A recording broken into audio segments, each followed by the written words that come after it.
Agora, refletindo a palavra com o Padre Cícero José. Queridos irmãos e irmãs, bom dia.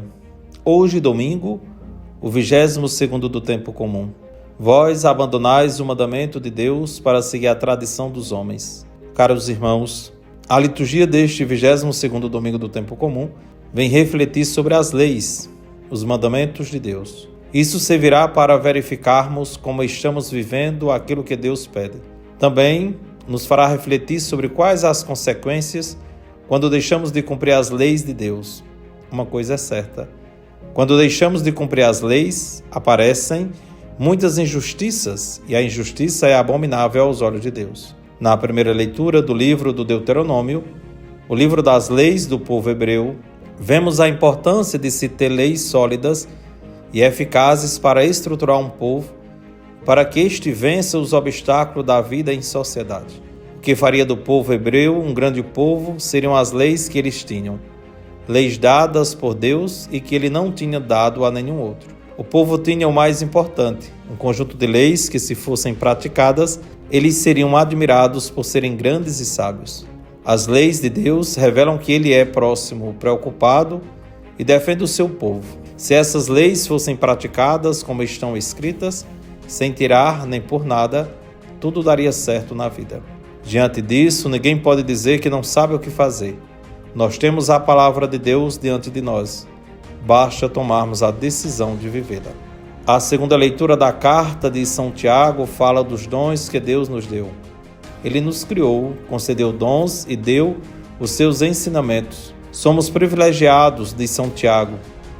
Então, o que é que ainda queremos de Deus? O que devemos fazer agora é viver a palavra, os ensinamentos dele, deixando de lado tudo o que não lhe agrada. Devemos praticar a palavra e não simplesmente ouvi-la, ensiná-la ou debatê-la dos púlpitos ou cátedras das várias instituições de nossa sociedade. Quem apenas ouve, ensina ou debate, perde o seu tempo. É preciso vivê-la nas ações do dia a dia. Assim, a segunda leitura nos pede algo essencial para a vida cristã: socorrer quem precisa de socorro, figurado aqui nos órfãos e nas viúvas, e não se deixar contaminar pelo mundo, ou seja, pelas tramas, ambições, corrupções políticas e religiosas e tantas outras que vemos espalhadas na sociedade. No Evangelho, vemos que os doutores da lei e fariseus estavam em volta de Jesus, mas eles não queriam aprender com o Mestre. Queriam reparar as atitudes e julgar o que achavam errado. Esse procedimento não é muito estranho, pois ainda há muitos fariseus que gostam de reparar a vida do outro, mas esquecem-se da sua. Claro que a gente deve separar aqui aquelas situações em que presenciamos corrupções, injustiças, crimes sendo cometidos. Nesses casos, não podemos ficar calados. Temos mesmo é que denunciar, gritar para todo mundo ouvir.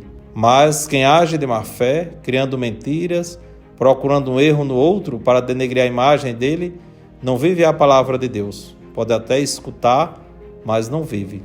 Jesus passa muitas vezes por essa experiência. O Evangelho nos apresenta uma dessas experiências. Os fariseus criticam porque os discípulos de Jesus não lavam as mãos antes de comer. Sabemos da importância de lavar as mãos, é uma questão de higiene e de saúde. Mas os fariseus não estavam preocupados com a saúde dos discípulos de Jesus, e sim com o rigorismo da lei. Lavar as mãos para eles não era nada mais do que um rito de purificação. Mas apesar de os mestres da lei lavarem bem as mãos, os corpos, os pratos, e exigirem isso de outros, dentro deles havia muita maldade, corrupção, falsidade, interesses políticos e religiosos, muitas coisas ruins juntas.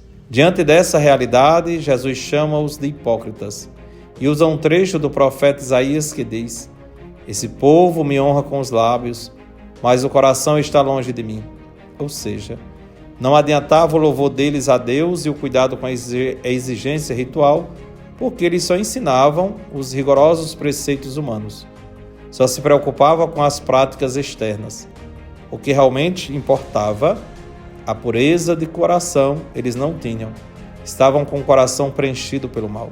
Deus não quer e abomina que façamos uma religião só de normas.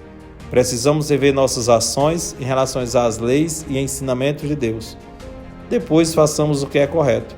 Vivamos concretamente o que Ele nos ensina. Recebam minha bênção sacerdotal, na certeza de que Deus Ele está no comando de tudo sempre. E juntos nós somos mais fortes. Que Deus, que é Pai, Filho e Espírito Santo, abençoe você, sua família e a missão que você assume. Amém.